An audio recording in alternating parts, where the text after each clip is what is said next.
Hello दोस्तों, नमस्कार। RKS study centre में आपका स्वागत है। कल हम लोग टेंस के बारे में पढ़े थे, टेंस के टाइप के बारे में पढ़े थे। टेंस क्या होता है, टेंस के 3 टाइप्स होते हैं। 3 टाइप्स के बारे में पढ़े थे, प्रेजेंट टेंस, पास्ट टेंस और फ्यूचर टेंस। प्रेजेंट टेंस के बारे में अध्ययन किए थे, जिस वाक्य के अंत में हाय रहे, हूँ रहे, हो रहे, उसे प्रेजेंट टेंस कहते हैं। समझने के लिए बताए थे, जैसे मैं खाता हूँ, हम लोग जाते हैं, वह खा चुका है, वह खाता रहता है, यह सब प्रेजेंट टेंस है। आज जो पढ़ना है हमको उसके टाइप के बारे में। प्रेजेंट टेंस के जो टाइप होते हैं, कितने टाइप होते हैं लिखे, there are 4 types of present tense. Present tense के जो है 4 भेद हैं। प्रेजेंट टेंस के कितने भेद हैं? 4 भेद। पहला है प्रेजेंट इंडेफिनिट टेंस, दूसरा है प्रेजेंट इम्परफेक्ट टेंस, तीसरा प्रेजेंट परफेक्ट टेंस, चौथा प्रेजेंट परफेक्ट कंटीन्यूअस टेंस।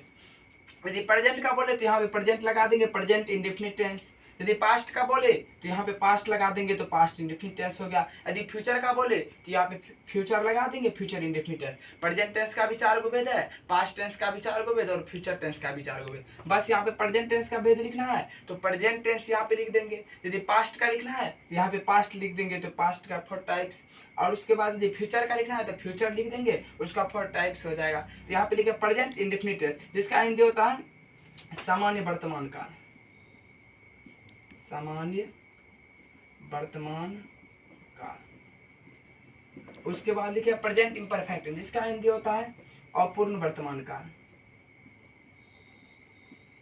अपूर्ण वर्तमान काल। उसके बाद लिखे प्रेजेंट परफेक्ट, जिसका हिंदी होता है पूर्ण वर्तमान काल। उसके बाद लिखे प्रेजेंट परफेक्ट कंटिन्यूअस टेंस, जिसका हिंदी होता है तात्कालिक, पूर्ण तात्कालिक, पूर्ण तात्कालिक वर्तमान काल। ठीक है, इतना नोट कर लीजिए। यदि आप टाइप्स लिख लिए होंगे तो चलिए हम प्रेजेंट इंडेफिनिट टेंस के बारे में पढ़ते हैं।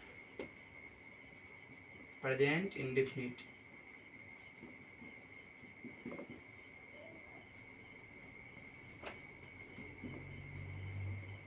देखिए प्रेजेंट इंडेफिनिट टेंस का जो हिंदी होता है सामान्य वर्तमान काल होता है। क्या होता है? सामान्य वर्तमान काल। ठीक है, पहले इसका परिभाषा जानना ज़्यादा जरूरी है। ठीक है, प्रेजेंट इंडेफिनिट टेंस का यदि परिभाषा का बात करें तो लिखेंगे परिभाषा, जिस हिंदी के अंत में, जिस हिंदी वाक्य के अंत में ता है, ता हूँ, ते हो, ती है, लगा रहे, उसे प्रेजेंट इंडेफिनिट, उसे प्रेजेंट इंडेफिनिट टेंस में समझते हैं। ठीक है, जिस वाक्य के अंत में, हम वाक्य बताए थे किसको बोलते हैं? शब्द या शब्द का ऐसा समूह जिससे कोई अर्थ निकले। शब्द या शब्द का ऐसा समूह जिससे क्या निकले? कोई अर्थ निकले, उसे वाक्य कहते हैं। लिखे जिस हिंदी वाक्य के अंत में ता हूँ, ते हो, ती है, लगा रहे, उसे प्रेजेंट इंडेफिनिट टेंस कहते हैं। जैसे यदि जैसे का बात करें, मैं खाता हूँ, जैसे मैं खाता हूँ, देखिए वाक्य के अंत में क्या है? ता। वाक्य के अंत में क्या है? ता हूँ। मैं पढ़ता हूँ, हम लोग खेलते हैं। ठीक है, देखिए वाक्य के अंत में यहाँ पे भी ता हूँ, यहाँ पे ते है। मैं चाय पीता हूँ, मैं चाय पीता हूँ, देखिए ता हूँ। क्या लिखे परिभाषा प्रेजेंट इंडेफिनिट टेंस का, सामान्य वर्तमान काल का, जिस हिंदी वाक्य के अंत में ता हूँ, ते हो, ती है, लगा रहे, उसे प्रेजेंट इंडेफिनिट टेंस में समझते हैं या प्रेजेंट इंडेफिनिट टेंस कहते हैं। तो जैसे लिखे मैं खाता हूँ, तो देखिए वाक्य के अंत में क्या है? ता हूँ। वाक्य के अंत में क्या है? ता हूँ। अब क्या बोले हैं? जिस वाक्य के अंत में ता हूँ, ते हो, ती है, लगा रहे, उसे प्रेजेंट इंडेफिनिट टेंस कहते हैं। तो वाक्य के अंत में क्या है? ता हूँ। वाक्य अंत में क्या है? ता हूँ। जब भी वाक्य अंत में ता हूँ रहते हैं तो इसको प्रेजेंट इंडेफिनिट टेंस बोलते हैं। तो मैं खाता हूँ कौन सा टेंस है? तो बोलेंगे प्रेजेंट इंडेफिनिट टेंस है। उसके बाद बोला मैं पढ़ता हूँ, बोलिए मैं पढ़ता हूँ। देखिए वाक्य अंत में क्या है? ता हूँ। वाक्य अंत में क्या है?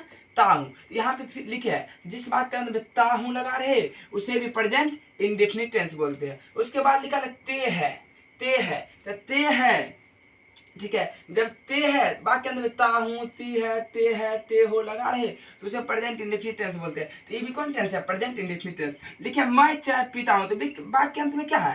ता हूँ। वाक्य अंत में क्या है? ता हूँ। जब भी वाक्य अंत में ती रहते हैं, ते रहते हैं, ता रहते हैं तो उसको बोला जाता है प्रेजेंट इंडेफिनिट टेंस। चलिए उसके बाद इसका स्ट्रक्चर के बारे में। स्ट्रक्चर, स्ट्रक्चर का हिंदी होता है बनाने का नियम, ठीक है, बनाने का नियम। इसको कैसे बना सकते हैं? इसका स्ट्रक्चर होता है सब्जेक्ट प्लस V1 या V5 प्लस ऑब्जेक्ट, ठीक है। सब्जेक्ट का हिंदी होता है कर्ता, ठीक है। यहाँ वर्ब का हिंदी होता है क्रिया, क्रिया का पहला रूप, क्रिया का पहला रूप बोले, पहला रूप या पांचवा रूप, या पांचवा रूप। ऑब्जेक्ट का हिंदी होता है कर्म, ठीक है। देखिए वर्ब दो प्रकार का होता है, पहला होता है मेन वर्ब, दूसरा होता है हेल्पिंग वर्ब। यहाँ पर यदि वर्ब का बात करें ना तो वर्ब का मतलब होता है खेलना, बैठना, उठना, क्या कि यहाँ पे मेन वर्ब का प्रयोग होता है। वर्ब दो प्रकार का होता है, पहला होता है मेन वर्ब, दूसरा आता है हेल्पिंग वर्ब, ठीक है। मेन वर्ब का मतलब होता है जैसे वर्ब का यहाँ पे बात करें खेलना, कूदना, जाना, कल बताए थे वर्ब किसको बोलता है? क्रिया, काम करने वाले को क्रिया कहते हैं, ठीक है। काम करने वाले क्या कहते हैं? क्रिया कहते हैं। तो वही मेन वर्ब में क्या होता है? खेलना होता है, बैठना होता है, उठना होता है, यही सब हमारे लिए भी क्या है? V1 और V5 है। तो वही बोल यहाँ पर जो प्रयोग होगा ना मेन वर्ब का, जैसे ट्रांसलेशन बढ़ाते हैं, जैसे इज हो गया, आर हो गया, एम हो गया, वाज हो गया, वेयर हो गया, सेल हो गया, विल हो गया, ये सब जो है ना हेल्पिंग वर्ब है। ये सब क्या? Helping verb. मेन वर्ब जो होते हैं वही रीड होते हैं, गो होते हैं, प्राउड होते हैं, टी होते हैं। चलिए उसके बाद जो है इतना तो यदि आप समझ गए होंगे तो इसको जो है नोट कर लीजिए। चलिए प्रेजेंट इंडेफिनिट टेंस का स्ट्रक्चर होता है सब्जेक्ट प्लस V1 या V5 plus object. Present indefinite tense का स्ट्रक्चर यदि आपको याद है, ट्रांसलेशन प्रेजेंट इंडेफिनिट टेंस का बनाना बड़ा इजी है। इसमें बस 4 सेंटेंस के बारे में पढ़ते हैं। पहला पढ़ते हैं अफर्मेटिव सेंटेंस, दूसरा पढ़ते हैं निगेटिव सेंटेंस, तीसरा पढ़ते हैं WH इंट्रोगेटिव सेंटेंस, चौथा पढ़ते हैं इंट्रोगेटिव सेंटेंस। सबसे पहले अफर्मेटिव सेंटेंस होता है AFFIRMATIV, affirmative sentence. Affirmative sentence का स्ट्रक्चर जो होते हैं यही होते हैं, सब्जेक्ट प्लस V1 या V5 प्लस ऑब्जेक्ट। इससे पहले यदि देखिए कैसे बनता है क्वेश्चन, जैसे मैं खेलता हूँ, मैं खेलता हूँ, मैं खेलता हूँ, ठीक है। इसमें जो देखिए यदि स्ट्रक्चर के हिसाब से बात करें तो इसमें क्या लिखे? सब्जेक्ट प्लस V1 या V5 प्लस ऑब्जेक्ट। तो इसमें देखिए इज एम आर का प्रयोग नहीं हुआ है, तो याद रखिएगा प्रेजेंट इंडेफिनिट टेंस में इज एम आर का प्रयोग नहीं होता है। हम आपको फिर बाद में नोट में लिखा देंगे। तो इसमें क्या लिखे? मैं खेलता हूँ। देखिए मैं यहाँ पे मैं क्या है? सब्जेक्ट। मैं क्या है? सब्जेक्ट। तो मैं तो यहाँ पे सब्जेक्ट, मैं क्या इंग्लिश आई, मैं क्या इंग्लिश आई, आई। उसके बाद क्या? खेलना। खेलना जो है बोलता है खेलता, खेलता क्या है? Present indefinite tense. क्या कि वाक्य के अंत में क्या आता हूँ, जब भी प्रेजेंट इंडेफिनिट टेंस रहते हैं तो इसमें इज एम आर का प्रयोग नहीं होता। खेलना की इंग्लिश होता है प्ले। क्या होते हैं? प्ले। इसमें आप बोलिएगा जब V1 का प्रयोग होगा सर जी कि V5 का प्रयोग होगा? हाँ इसमें V1 का प्रयोग होता है, हम टेबल में बता देंगे। उसके बाद लिखिए वह खाती है, वह खाती है, ठीक है। एक और लिखते हैं वह खाता है, ठीक है।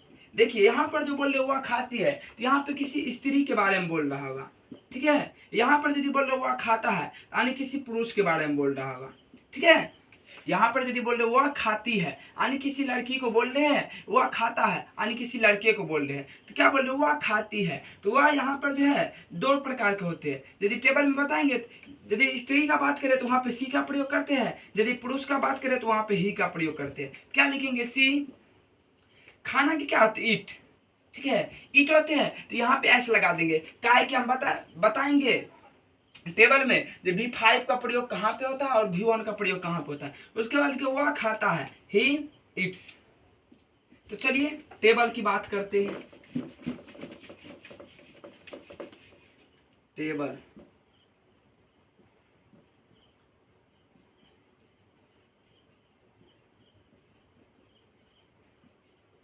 ठीक है।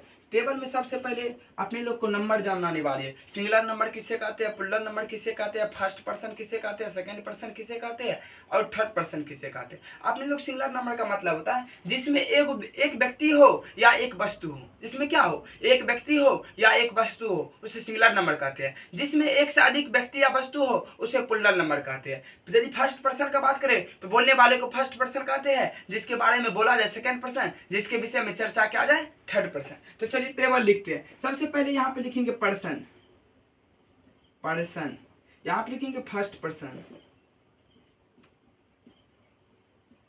यहाँ पे सेकेंड पर्सन,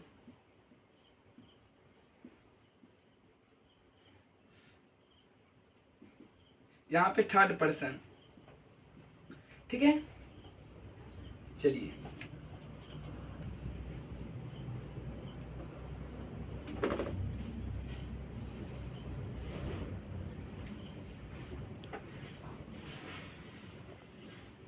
चलिए उसके बाद सिंगुलर नंबर,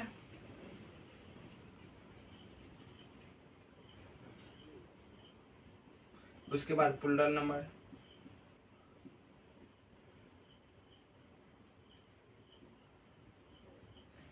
याद रखिएगा ये जो बनाते हैं एफर्मेटिव सेंटेंस का, किसका स्ट्रक्चर बनाते हैं, टेबल एफर्मेटिव, एफर्मेटिव सेंटेंस। चलिए यहाँ पे होते आई, यहाँ क्या होता है आई, उसके बाद होते वी, उसके बाद यू, उसके बाद यू, उसके बाद ही, उसके बाद सी, उसके बाद ईट, उसके बाद नेम। यहाँ पर होते द, दे, द बॉयज। देखिए फिर से समझाते हैं। इसमें क्या लिखा है, सिंगुलर नंबर में आई, तो बोलेंगे आपको singular number first person, singular number first person. हम बताएं सिंगुलर नंबर उसको बोलते हैं जिसमें एक व्यक्ति हो या एक वस्तु हो, जिसमें एक व्यक्ति हो या एक वस्तु हो उसे सिंगुलर नंबर कहते हैं। देखिए आई का मतलब मैं, आई का मतलब मैं, तो मैं सिर्फ यानी एक का बात कर रहे हैं। यहाँ पे एक का बात जब करते हैं तो उसको हम समझते हैं सिंगुलर नंबर है। फर्स्ट पर्सन बोलने वाले, जैसे मैं खाता हूँ तो मैं अपने बारे में बोल रहा हूँ, तो मैं का मतलब जो अपने बारे में बोलता है वही बोल रहा। बोलने वाले को फर्स्ट पर्सन कहते हैं।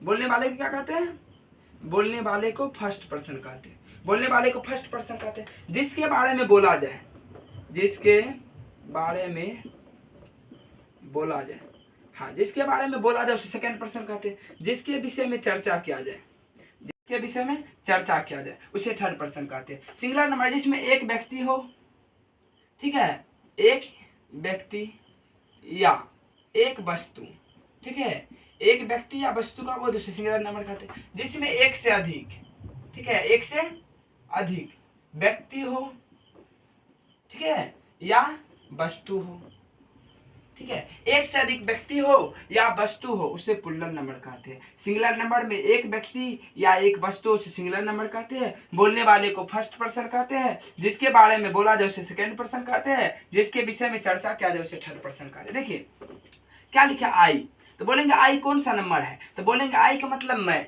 आई का मतलब मैं, तो मैं कहने का मतलब मैं सिर्फ एक, मैं का मतलब एक। तो जब एक का बोध होते हैं एक व्यक्ति बोले या एक वस्तु बोले तो उसे सिंगुलर नंबर बोलते हैं। यू का मतलब तुम, सिर्फ तुम्हारे लिए बोल रहे हैं, सिर्फ तुम्हारे लिए, सिंगल के लिए, तो उसे बोलते हैं सिंगुलर नंबर। उसके बाद बोलते हैं ही, सी, इट, एनी नेम, किसी का नाम हो, जैसे राम है, राम सिर्फ एगो है, श्याम है तो श्याम को बोल रहे हैं, सिर्फ एक आदमी को बोल रहे हैं। तो एक आदमी को जब बोलते हैं तो उसको बोलते हैं सिंगुलर नंबर। तो आई सिंगुलर नंबर है, यू सिंगुलर नंबर है, ही भी सिंगुलर नंबर है, सी भी सिंगुलर नंबर है, इट भी सिंगुलर नंबर है, नेम भी सिंगुलर नंबर है। उसके बाद प्लूरल नंबर में तो बोलेंगे वी क्या है, प्लूरल, वी मतलब हम लोग, हम लोग कहने का मतलब हुआ एक से अधिक, एक से अधिक। जब एक से अधिक रहते हैं तो उसको बोलते हैं plural number.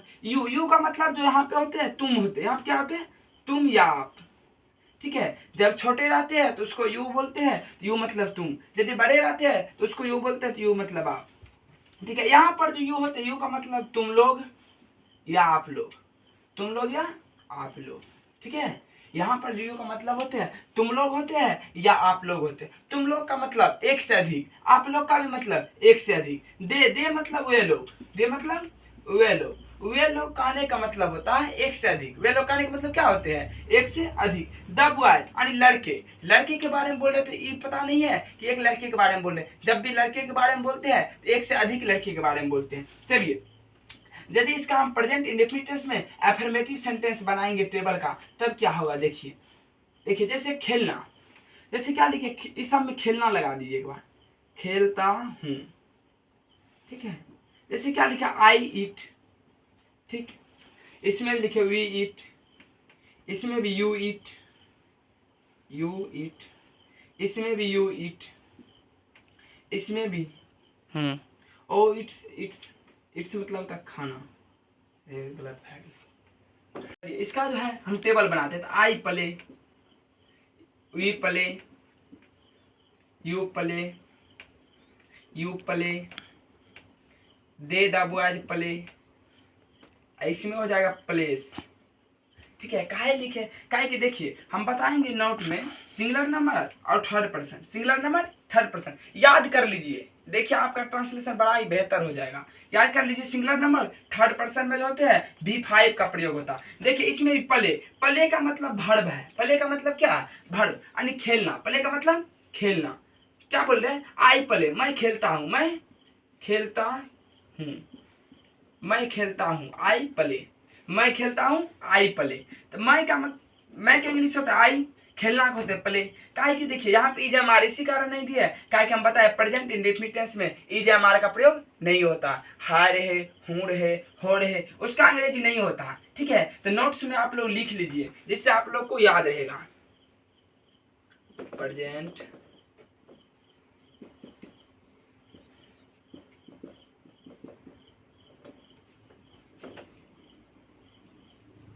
Present indefinite tense में है, हूँ, हो का अंग्रेजी अनुवाद,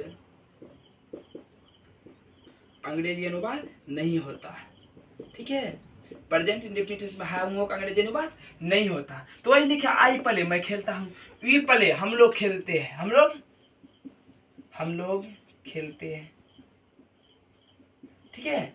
उसके बाद लिखे you play, you play, you play, तुम खेलते हो। तुम लिखिए या आप लिखिए, यदि छोटा है तो उसको तुम लिखेंगे, यदि बड़ा है तो उसको लिखेंगे आप। तुम या आप खेलते हो,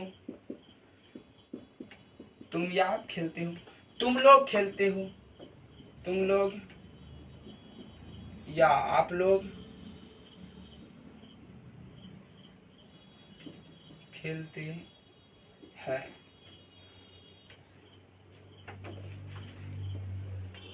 तुम लोग या आप लोग खेलते हो, ठीक। उसके बाद ही सी इट ने, वह खेलती है, वह खेलता है, वह खेलती है, या खेलता है, यानी नेम किसी का नाम, जैसे एक का हिंदी लिख देते हैं, वह खेलता है। दे द बॉयज, वे लोग खेलते हैं, वे लोग खेलते हैं। द बॉयज प्ले, लड़के खेलते हैं, लड़के खेलते हैं।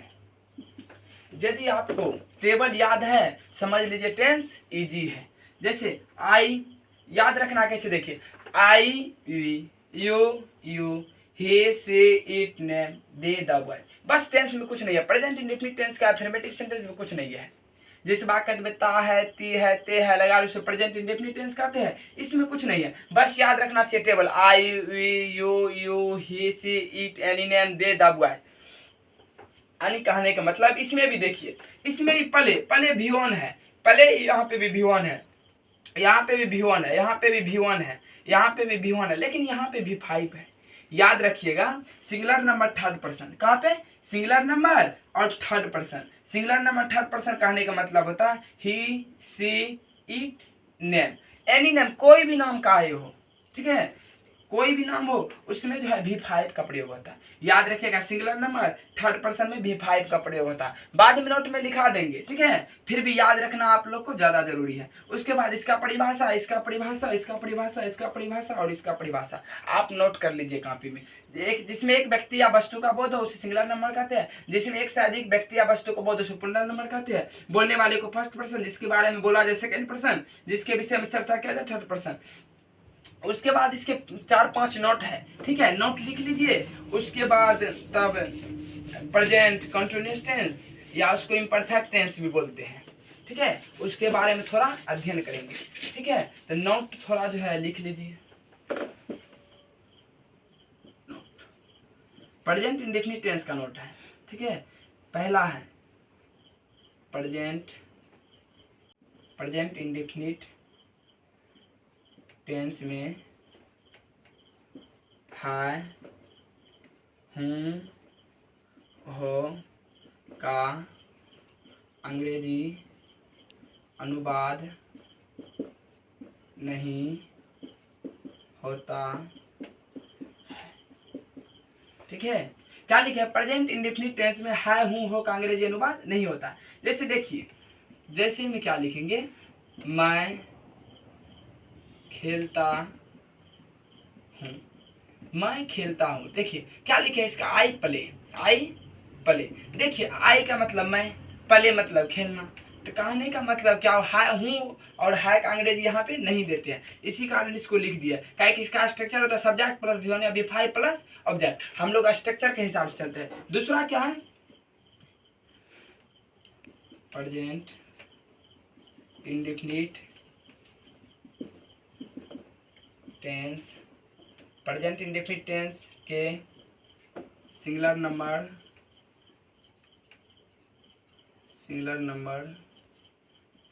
थर्ड,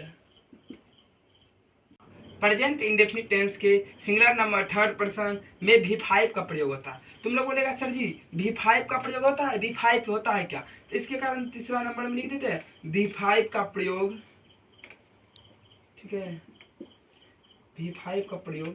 जैसे V1 में S या ES जोड़ना होता है, S या ES जोड़ना होता है,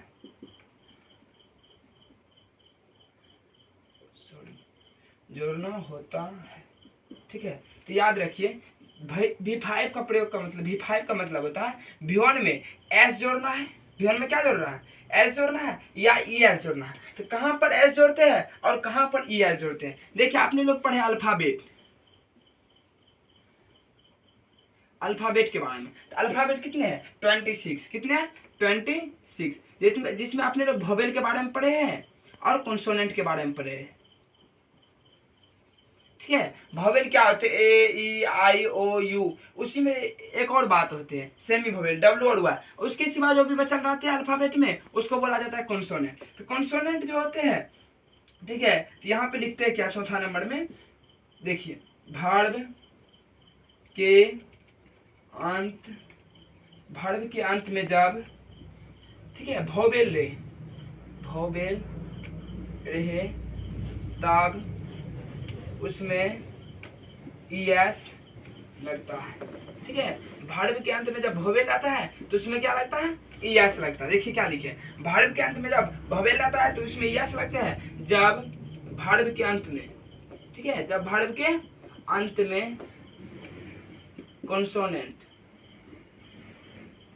कॉन्सोनेंट आता है, ठीक है, तब S लगता है,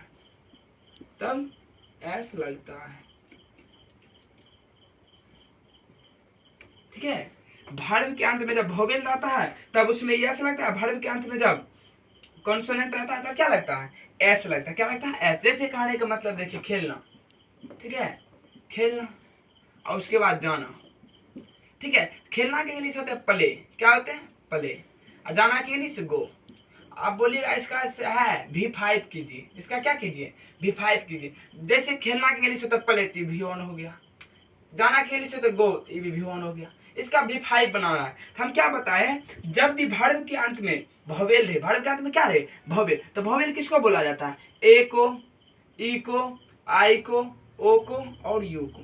ये सब वोवेल है। क्या है? वोवेल। तो देखिए यहाँ पे क्या है, यहाँ पे ओ है, आने का मतलब वोवेल है। तो जब वोवेल है इसका भी 5 करेंगे, जीओ लिख देंगे पहले। ठीक है, यहाँ पे देखिए वर्ब के अंत में जब वोवेल रहे तब उसमें ES लगते। क्या लगते हैं? ES। देखिए ES लगा दिए। ठीक है, V5 हो गया। गो का V5 क्या होगा? गोज। ठीक है, उसके बाद देखिए बोला यदि वर्ब के अंत में कॉन्सोनेंट रहे तो वह क्या है? कॉन्सोनेंट है। वह क्या है? कॉन्सोनेंट है। यदि कॉन्सोनेंट है तो उसमें S लगाते हैं। ठीक है, कोनो दिक्कत नहीं। ठीक है, थैंक यू।